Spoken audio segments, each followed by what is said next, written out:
O vereador de grande atuação desde algum tempo, aliás, não é novidade a gente falar que João Henrique tem boa atuação, porque DNA não mente, né? Filadélfio Neto está aí hoje, né? Muito bem de saúde, graças a Deus, né? E sempre teve uma atuação muito grande, quer seja como deputado, quer seja em outras atividades como autoridade pública, né? E DNA não mente, João Henrique, né? Bom dia, João Henrique. Bom dia, doutor Paulo, Caio Pimenta, Luciano Reis, a todos os telespectadores também, né? Também, e ouvintes telespectadores. deste programa. Mais uma vez, uma felicidade estar aqui conversando com vocês. Eu agradeço as suas palavras, ainda antes de... Com sinceridade. De vir para cá, bater o papo com vocês, tive a oportunidade de conversar um pouquinho com meu pai e tratarmos já sobre as primeiras notícias do dia. Você veio hoje para falar sobre política, falar da sua atuação na oposição, falar sobre exatamente a adesão ou não ao governo de Joaquim Neto, ou você veio fazer outra coisa aqui que não essas duas de ordem política? Adesão ao governo Joaquim Neto não existe no nosso partido. Já está encerrado isso aí totalmente. Não, nem começou, na verdade. Nem começou, isso né? Foi apenas um bate-papo com pessoas que têm a civilidade política acima da média. E, como eu já disse aqui antes, em outras oportunidades, o prefeito Joaquim Neto, não é porque nós somos oposição que somos inimigos. Não, em absoluto. Né? Então, sempre teve uma amizade muito forte com a minha família. E ultrapassado o meu mandato dele, eu gostaria que nós continuássemos tendo, né? E acho que a minha posição na Câmara de Vereadores como oposição e um vereador coerente com as suas opiniões é mais importante para dar ao governo algum tipo de norte que ele possa tomar em determinadas situações do que qualquer outra coisa. Mas a minha vinda aqui hoje, claro que quando nós estamos conversando com autoridades da imprensa, como vocês, nós temos que estar abertos a tratar de qualquer tipo de assunto. Né? Mas a minha vinda específica aqui hoje é para fazer um convite à população de Alagoinhas para um evento que, através do meu mandato, a Câmara de Vereadores vai realizar na próxima quarta-feira, doutor Paulo. Onde será? Será na Câmara, a partir das 17 horas, na quarta-feira. Será um evento que tratará sobre o fortalecimento de intermediação de mão de obra na cidade de Alagoinhas e na região. Nós teremos a coordenadora, né, da Secretaria de Trabalho, Emprego e Renda do Estado da Bahia, que é a coordenadora de todos os 126 cines do Estado. Ela será a palestrante principal, mas teremos o prazer de contar também em nossa banca de palestrantes com o SENAC. Nós teremos a SEDEA, que é a Secretaria Municipal, que tem a competência de tratar sobre este assunto. Nós teremos o Cine Bahia também. Aqui eu aproveito para mandar um abraço para Kennedy, para Valmir, que integram... Valmir é um grande baluarte lá. Isso, que integram as estruturas do Cine Bahia, aqui em Alagoinhas. Né? E com isso também eu quero estender esse meu cumprimento a todos os servidores públicos, pela passagem do seu dia, em nome do nosso amigo Kennedy e de Valmir. Então, será no dia 30. Acho que é um tema importante para toda a população, não só os jovens que estão buscando entrar no mercado de trabalho, mas aquelas pessoas que também perderam o seu emprego e buscam uma recolocação no mercado de trabalho. E nesse momento de crise é importante, doutor Paulo, nós discutirmos o que é que o governo do Estado tem feito, o que é que o governo do município tem feito, e eles em parceria, em conjunto, o que é que podem fazer de melhor. Agora me diga, o que é que o governo do Estado e o governo do município fazem quando se fala em intermediação de mão de obra? O governo, tanto do Estado quanto do município, eles entram para tentar colocar o cidadão no mercado de trabalho, ou como é que funciona na prática? Explique isso aí para os nossos ouvintes, por favor, Henrique. Olha só, doutor Paulo, toda vez que o governo, seja ele municipal ou estadual, ele faz mais ou menos uma tutela sobre a vida das pessoas, né? E na questão da empregabilidade não é diferente. O governo tem as ferramentas para que após a pessoa perder o emprego ou que esteja entrando no mercado de trabalho pela primeira vez, o governo tem os seus órgãos para que possa dar essa, vamos dizer assim, esse suporte para que as pessoas entrem no banco de dados de empresas. Aqui no estado da Bahia é justamente o Cine Bahia. Cine Bahia, né? É do Estado. Isso, é o órgão do Estado que faz esse processo de intermediação. Certo. Nós temos já, inclusive, várias empresas também privadas que participam dessa intermediação, de estágio, de tudo isso. Mas é importante justamente nós sabermos o que é que o governo tem feito nesse período de crise, né, que o Brasil vive uma crise, tanto política, na parte política está até mais pacificado agora, mas de 2014 para cá o país ainda não conseguiu enfrentar e sair dessas diversas crises, política, institucional, crise até jurídica mesmo. Isso mesmo. E financeira. Né? E tudo isso termina na financeira. Que quando não existe estabilidade no nosso cenário, a economia não consegue avançar. E aí, por a economia não conseguir avançar, nós temos um grau de empregabilidade bem difícil. Tanto de recolocação das pessoas que perderam seus empregos, como também de pessoas que chegam no mercado de trabalho, né? Nós podemos ver aqui em Alagoinhas, nesses últimos 3 anos, nenhuma grande empresa se instalou em nosso município. Nós temos alguns supermercados, algumas redes de atacado que têm chegado ao nosso município. Temos, né? Mais de uma rede de atacados aqui, interessante, né? Isso. Mas grandes indústrias, grandes empresas transformadoras, essas não têm chegado. Nenhuma construção de muito grande porte, estimulada inclusive pelos governos federal e estadual, tem acontecido em nossa cidade. Nós tínhamos anteriormente o Minha Casa Minha Vida, que movimentava a economia de uma forma bastante significativa, e isso não tem acontecido. Então, esse evento eu acho que é importante para que as pessoas pensem sobre o assunto, conheçam um pouco mais do que o governo faz, porque às vezes existe até o próprio desconhecimento das pessoas sobre as ferramentas que o governo utiliza. Né? Saber o que a Secretaria Municipal de Desenvolvimento tem feito nesse sentido, saber como é a integração da política pública do Estado com a do município, é importante isso, e como ela pode melhorar. Esse evento tem todo esse objetivo de tratar isso. E o meu mandato é importante nós estarmos sempre atentos a essas demandas da população e fazer com que a nossa representação popular seja sentida na prática pelas pessoas. João, sexta-feira, Juscelio esteve aqui no programa e ele disse o seguinte, que Alagoinhas tem perdido, né, para outras cidades em termos de desenvolvimento. Você agora falou aí da questão do retrospecto, aí no caso da vinda, né, de indústrias aqui para Alagoinhas, né, a falta de indústrias aqui na cidade, no governo Joaquim Neto. Você concorda que Alagoinhas tem perdido realmente, né, esse protagonismo, principalmente aqui na região? Eu concordo, mas eu não vou ser tão sistemático nessa fala. Eu acredito que existe um problema no país, que Alagoinhas passa por esse problema por consequência, que é justamente essa crise institucional e financeira que eu falei há pouco. Né? O que não impede que o governo municipal seja mais proativo. Né? Eu não vejo uma proatividade grande na busca e na atração de empresas para a nossa cidade. Isso é um sentimento que eu tenho. Né? Isso é um sentimento particular, outras pessoas podem ter opiniões distintas da minha, mas eu acho que o governo poderia ser mais proativo.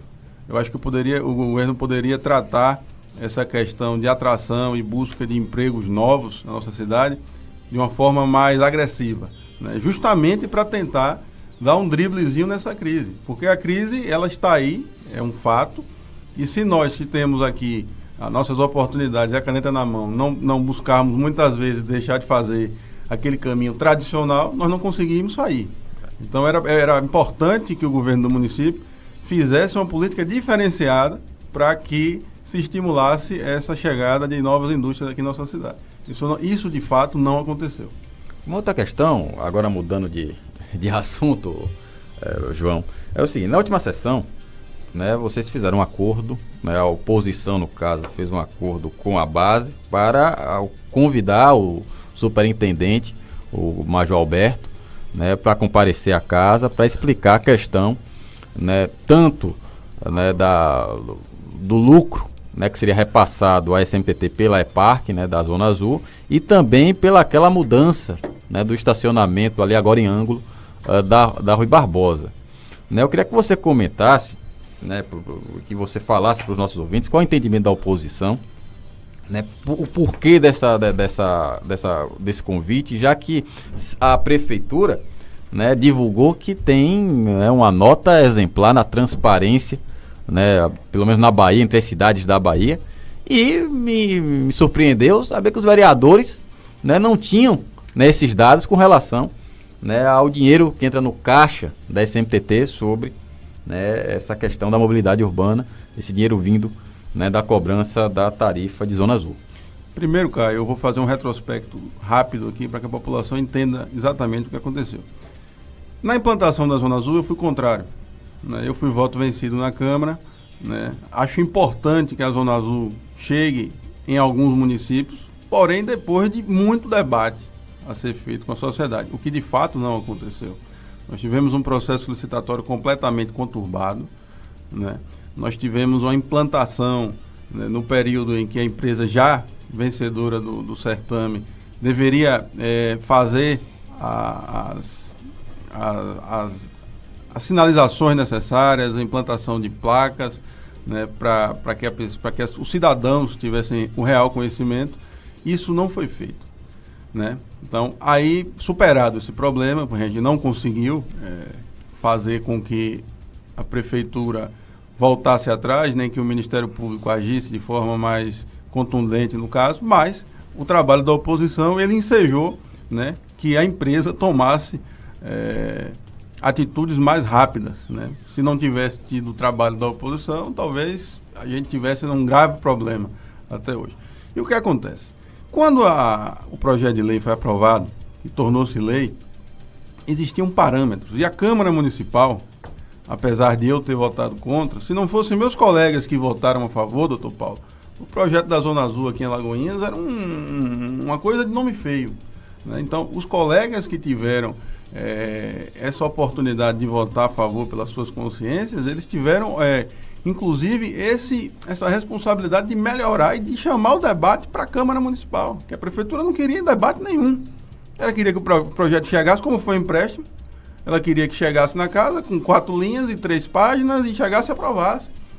Isso foi o que a Prefeitura quis. Então, os colegas tiveram essa responsabilidade de chamar para si, para a Câmara Municipal, sendo vereadores contra, outros a favor, mas com determinadas posições, que o debate acontecesse. E ele, mas de fato, João, aconteceu. só um adentro, porque esse assunto é interessante e eu vou discordar em partes de você, me permita isso, porque eu concordo com você que o projeto enviado pelo prefeito, pela prefeitura, foi uma vergonha realmente.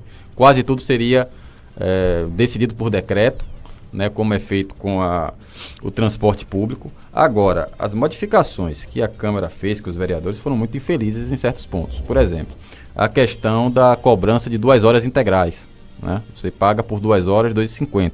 Tanto que existe um projeto agora do Tordininha, né, de você fracionar esse tempo e, consequentemente, a tarifa, né? E foi um dos pontos muito criticado pela população.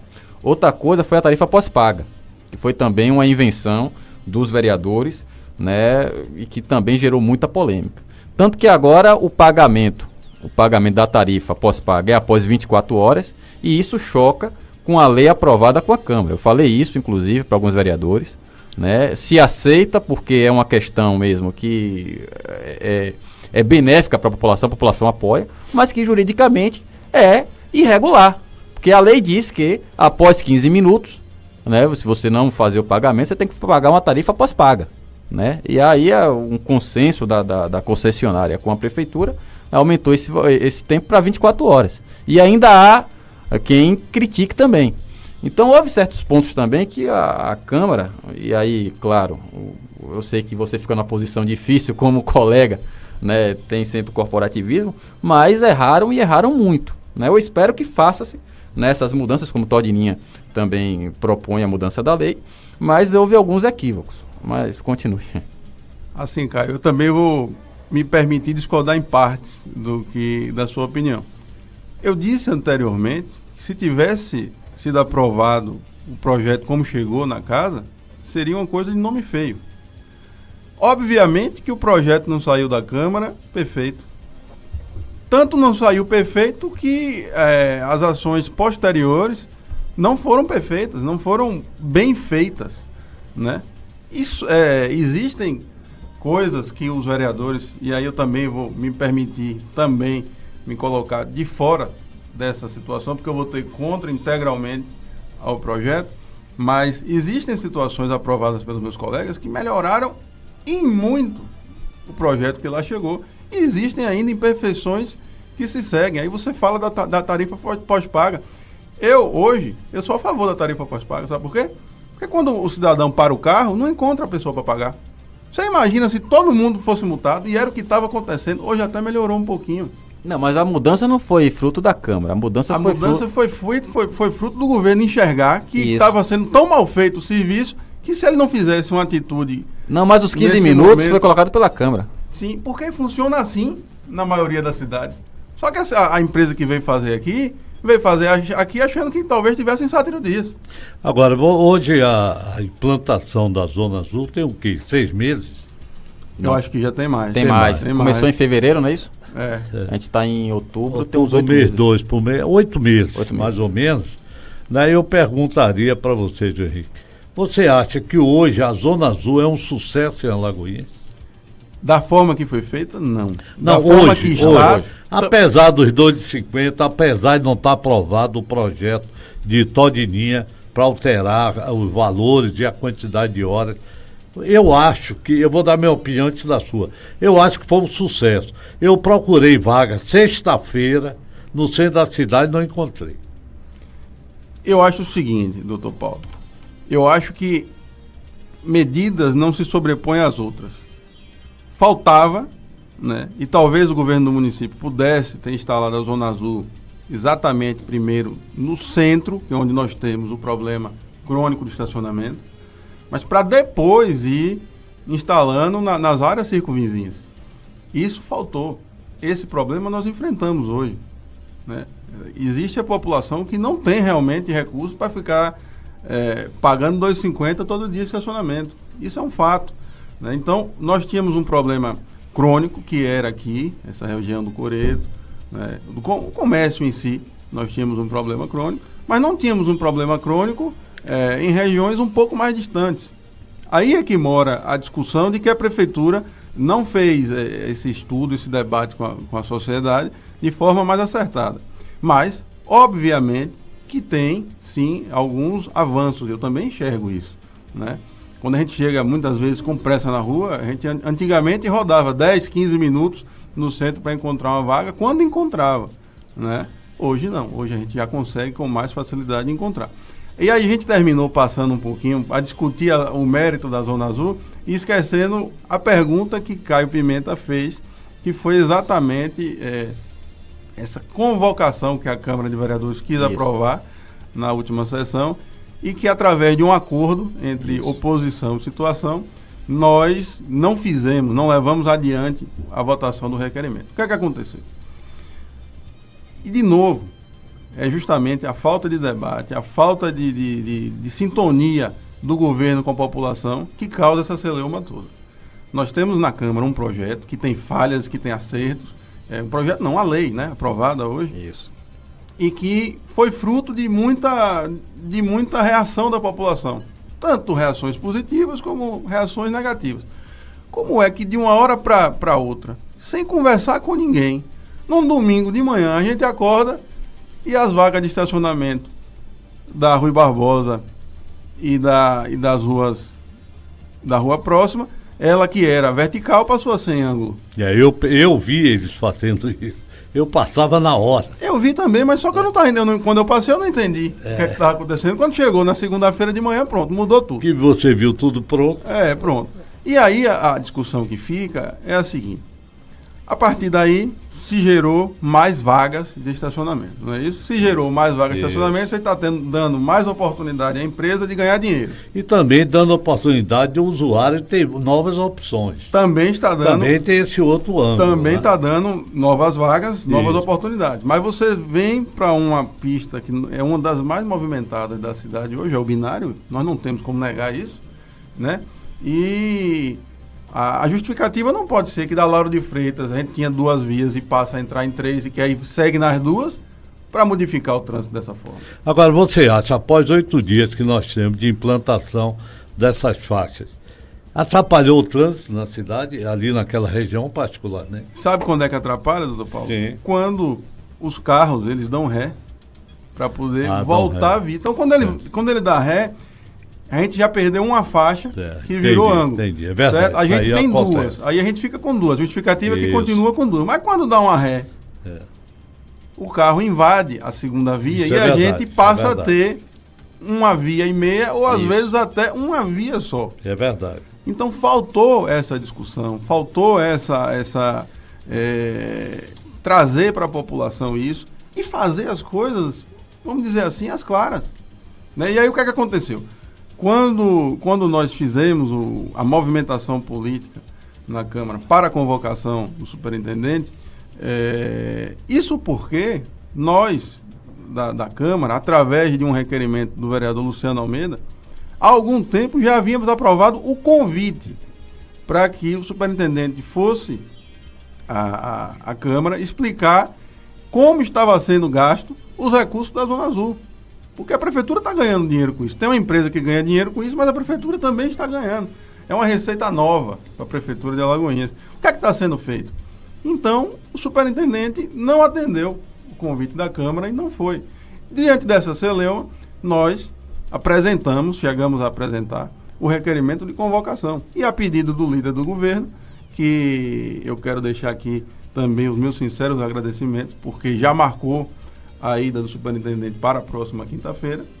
Então, se existe a boa vontade do governo de ir à casa, não precisa ser convocado. Então, a partir do momento em que o líder faz a proposta, não, retira a convocação, que nós vamos trazer o superintendente aqui na próxima semana. A oposição aceitou e o líder cumpriu com o acordado e o Major Alberto vai à Câmara na próxima quinta-feira. Agora você não entendo, Paulotti e João Henrique, Pois não, porque a necessidade de um convite para o superintendente explicar ou divulgar os números de arrecadação da SMTT com relação à Zona Azul. Aliás, verba essa que tem que ser usada obrigatoriamente na mobilidade urbana. E o que tem de gente aí reclamando de semáforo apagado, entendeu? De faixa de pedestre que está sumindo, que não existe mais. Quer dizer, a própria SMTT, no caso, chancelando irregularidades no trânsito, no momento que é negligente com essa questão. E não divulga os números, o que está recebendo, quanto está recebendo. A própria prefeitura, 5% desse montante é de ISS, 22%. Em 8 meses, já vai direto para o caixa da SMTT. Isso, está sendo gasto de que forma? Justamente, uma questão de transparência. Isso mesmo. E a outra questão é a falta de discussão com as mudanças no trânsito. Aliás, a SMTT ela não aprendeu com a integração, foi justamente a falta de quê? Comunicação, que acarretou aquilo tudo. E mais uma vez modifica o trânsito, modifica o estacionamento na Rui Barbosa, causa certas reclamações desnecessárias, que poderia ter sido discutido, como está sendo feito com a questão da licitação do transporte público, indo de associação em associação, discutindo o projeto. É assim que tem que ser feito. E a gente vê a necessidade de uma convocação, porque de início o superintendente não queria ir lá na Câmara. Imagina. Aí eu concordo, Caio, em gênero, número e grau que você falou, as medidas aí, eu vou aí, além da SMTT, o governo de Joaquim Neto falha muito na comunicação com a população, entender o sentimento da população para tomar suas medidas. E aí depois que tomou, tem que voltar atrás para consertar um bocado de coisa, que aí o estrago já foi feito. Na Câmara existe a formalidade de se fazer o convite, porque assim, qualquer dirigente público ele pode ir à Câmara solicitar o espaço para fazer qualquer tipo de apresentação. Mas isso não é uma praxe, Então, quando a Câmara vê a necessidade de buscar informações, ela faz o convite. Só que o convite ele não vincula, Ele deixa a autoridade a sua própria conveniência, ir ou não, marcar ou não, a data que quiser ou não. A convocação não, ela já é obrigatória. Certo. Né? E o que nós, pra você ter uma ideia, nós fizemos pedido de prestação de contas da TIP, que é a tarifa de iluminação pública, que é paga por cada cidadão na sua conta. O cidadão não tem nem o direito de dizer que não quer pagar. Ou ele paga ou corta a luz. Né? Então nós fizemos esse pedido de prestação de contas dos recursos da TIP e até hoje nada. Não pode, né? Bom, como nós estamos aqui exatamente falando em intermediação de mão de obra, então agora para a sua apreciação final e conclusão e ratificação do convite para participar ou para a participação da população.